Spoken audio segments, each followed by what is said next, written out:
Le microbiote intestinal est l'ensemble des micro-organismes hébergés dans le tube digestif. Notre microbiote comprend près de 100 000 milliards de bactéries, 10 fois plus que le nombre de cellules du corps, et pèse plus lourd que le cerveau, jusqu'à 2 kg. 1 gramme d'excréments humains contient plus de bactéries qu'il n'y a d'êtres humains sur Terre. Avant la naissance, le tube digestif du fœtus est stérile. Lors de l'accouchement, le nouveau-né ingère des micro-organismes, notamment présents chez sa mère. Son tube digestif est ainsi rapidement colonisé par des bactéries vaginales et fécales maternelles. Il connaît alors un véritable bactérie-boom. Par la suite, la composition de ce microbiote intestinal va évoluer en fonction par exemple du mode d'alimentation du nourrisson, allaitement ou lait de substitution. L'allaitement maternel favorisant l'implantation précoce de certaines souches bactériennes. La composition du microbiote se complexifie avec le temps. Elle comprend de très nombreuses espèces de bactéries, mais aussi par exemple des champignons microscopiques et des virus non pathogènes. Cette composition, à peu près stable dès l'âge de 3 ans, s'appauvrit légèrement chez les personnes âgées. Les micro-organismes se situent sur toutes les surfaces exposées à l'environnement. Peau, yeux, nez, organes génitaux, intestin grêle et côlon. Ce dernier fait partie des écosystèmes microbiens les plus densément peuplés de la planète. La diversité des micro-organismes y est maximale, avec plusieurs centaines d'espèces. Chaque individu possède un microbiote qui lui est propre en termes de combinaison d'espèces. À l'instar de nos empreintes digitales, nous portons donc chacun notre signature bactérienne personnelle.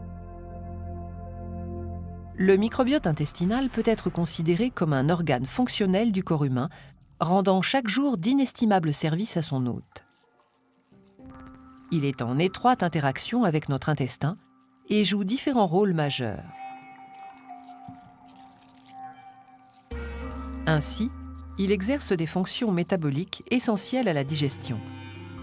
Une fraction des aliments, comme les fibres alimentaires, et une grande partie des glucides n'est pas digérée par nos enzymes dans l'intestin grêle. Elle est dégradée par le microbiote dans le côlon. Cette communauté intestinale assure également un rôle de barrière contre l'invasion des micro-organismes pathogènes responsables de diverses maladies. Non seulement le microbiote les empêche de s'installer en occupant le terrain, mais les bonnes bactéries du microbiote luttent directement contre les pathogènes par compétition pour les mêmes nutriments et par la production de substances bactéricides.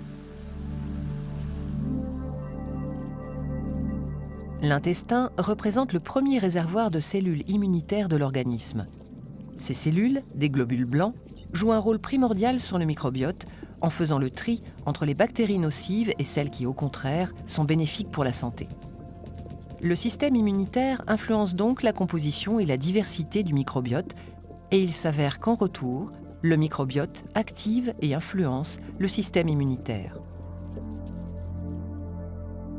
Le stress, la fatigue, une alimentation déséquilibrée ou la prise d'antibiotiques réduisent la variété des micro-organismes présents. Or, leur diversité est fondamentale.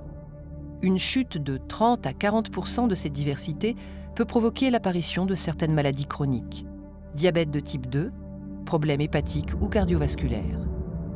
Inversement, en modifiant la composition du microbiote, on pourrait prévenir certaines pathologies. Le microbiote intervient sur la digestion, mais aussi à divers niveaux sur le fonctionnement de notre organisme. Son interaction avec le cerveau est un élément dont on commence à peine à mesurer l'ampleur. Il nous faut donc accepter d'être des êtres non indépendants, hébergeant d'autres êtres vivants qui nous sont indispensables.